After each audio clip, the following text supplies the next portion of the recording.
She takes me in the forest and I go pee and I'm just like, what's going on?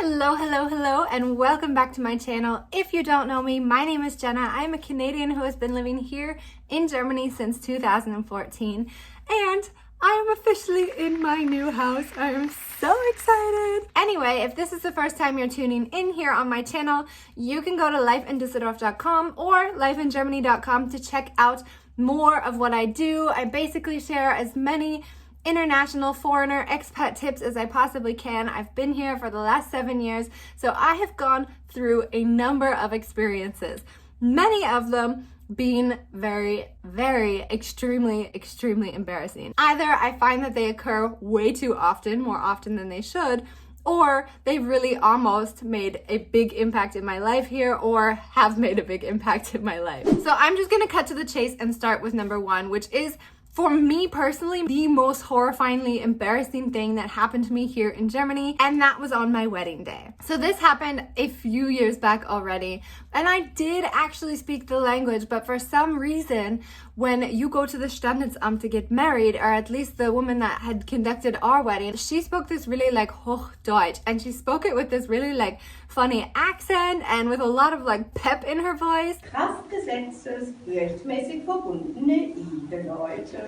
It was just really overwhelming. I was really nervous. All of my friends and family were behind me. I asked my soon-to-be husband, is there anything that I need to know? Any legal terms I'm not gonna understand? And he was like, no.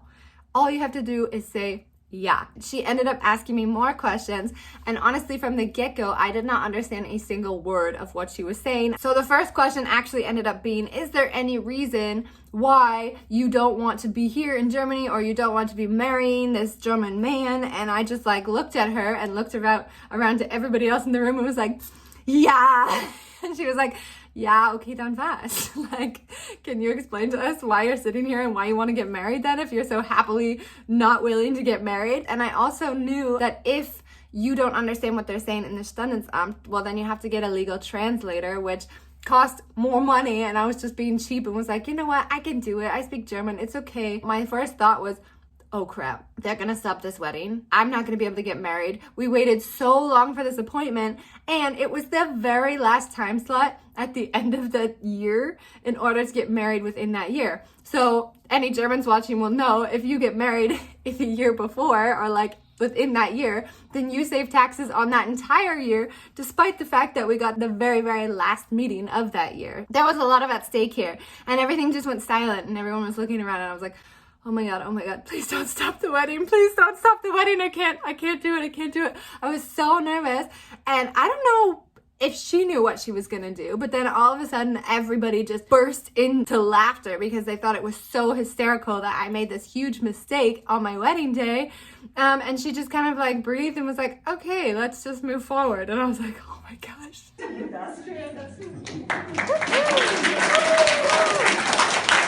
So another really common one that I often experience, and it's when somebody walks past me on the street, or like maybe I'm at a restaurant or something, or I'm talking to somebody who I don't necessarily know very well. They say something and I'm following along and I'm like, yeah, okay, I understand, I get it.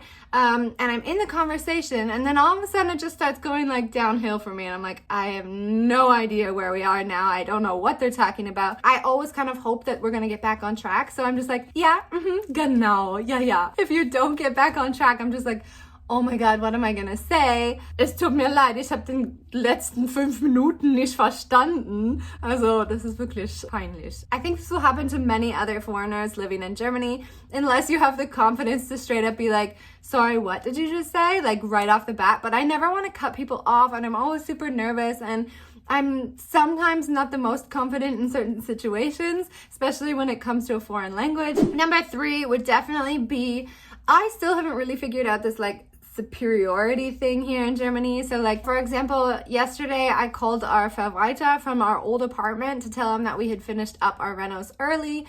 So I called them and I was like, hallo, falls du Zeit hast, kannst du auch ein bisschen früher kommen. And then my husband was like, you never say du to your Verwalter. And I knew that, but it's a common mistake I always make.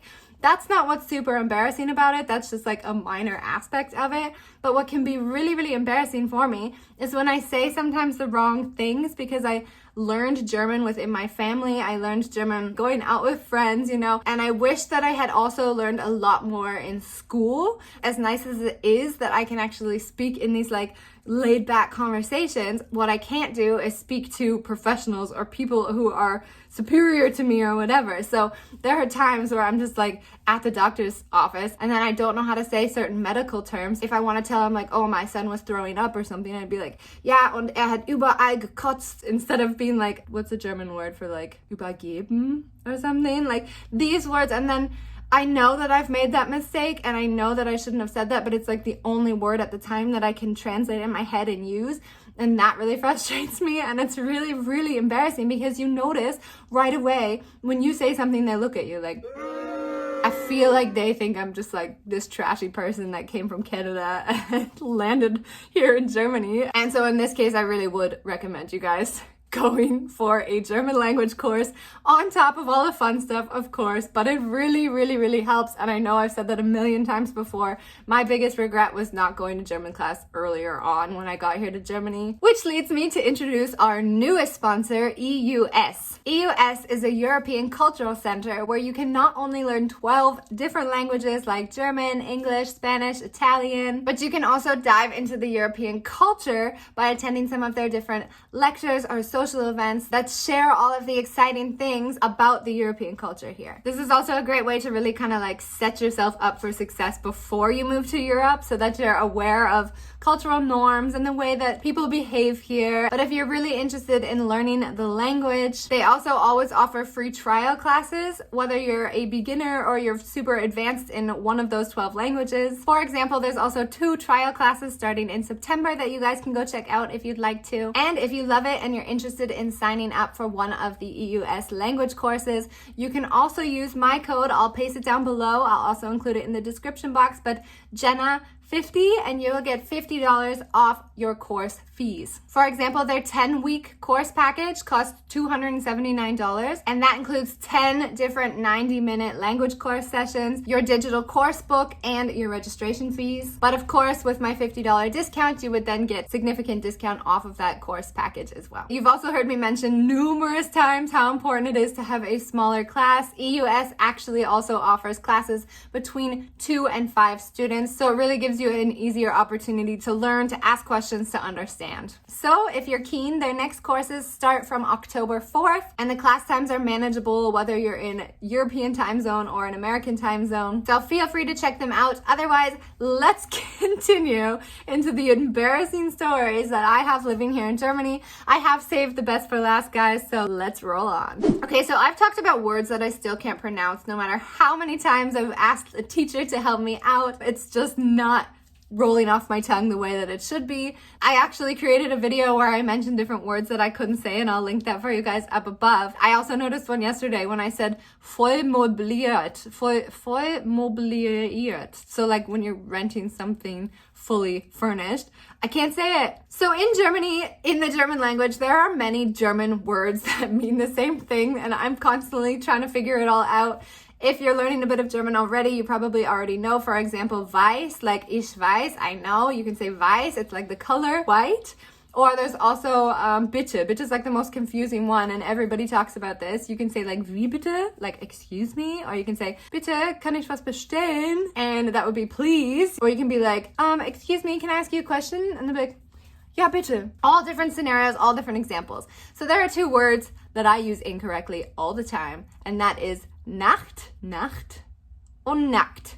Nacht und nackt. Nackt is naked, and Nacht is night. And I hope I'm saying that properly right now because I really tried to pronounce it clearly so you understood me. There's also schwül, und schwül. Anyway, one means gay and the other means foggy. And I make this mistake all the time. I am literally filming this right after dropping my son off from Kita this morning, and the teacher was like, oh, it's super like warm, but it's cold and it's such a weird feeling. And I was like, yeah, es ist mega schwül draußen, ne? Schwül? Now I don't know if I'm saying it right or wrong, but guys, this is so embarrassing. How do I keep making this mistake? And last but not least, definitely my most personal, embarrassing story. It's not as horrifying as potentially canceling my wedding, but it is horrifying because I met my boyfriend, now husband's family here in Düsseldorf, Germany for the very first time, and his younger sister wanted to take us out to this club on the water. It was really nice, beautiful, and I had to pee. And there was a huge lineup at the bathroom, and she was like, hey, let's just go in the forest. And I'm like, yeah, you know, that's cool. I do it all the time. I shouldn't admit to that, but I do it all the time.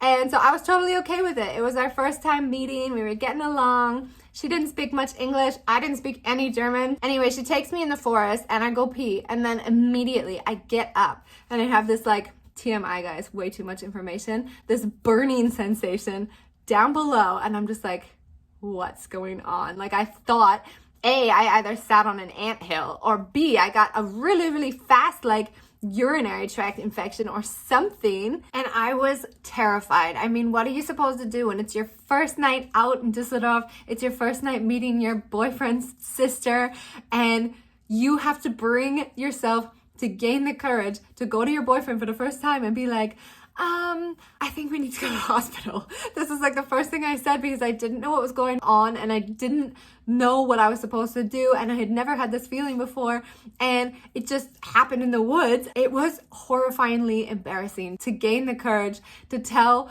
my boyfriend at the time that I was burning like crazy down there and I didn't know what to do. So he says, okay, let's go back in the woods and see where you went to the bathroom. And then he looks down and immediately he starts laughing, and I'm just like, oh my God, I know I just made a fool out of myself. Whatever I just did was totally unnecessary. And he was like, babe, this is stinging nettle. It's Brennnessel. And we don't have this in Canada, or at least not that much of it that I've had to notice it before. And in Germany, it is everywhere. So it is very common. And I just happened to have some bad luck that day, sat on a patch of Brennnessel when I was going pee. And he explained to me, you know, the pain is going to go away in a little bit. You just have to hold out. And I'm so sorry. And it was just so embarrassing. So I've definitely unleashed many of my most embarrassing moments here in Germany, some that are perhaps a little bit too much information for YouTube, but let me know if you guys experience any other crazy, wildly embarrassing stories here in Germany. Otherwise, wie immer, vielen lieben Dank und bis später.